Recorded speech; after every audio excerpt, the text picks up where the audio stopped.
اللي رخى الشعر في وجهه، ياك الشعر ينوض في الكافر وفي المؤمن. درتوه مقياس هذا اللحيه دوك، نظلوا ننبهوا فيكم. ماركس كانت لحيته لصدره، عمره ما امن بلي كاين الله. بطلوا لنا من الطبيعه هذه تاع اللي تشوفوه في الجامع خلاص، واللي صام خلاص، واللي حج خلاص.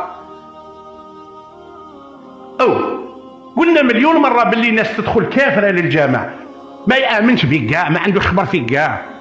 عبد الوهاب المسيري على بالكم واش يقول؟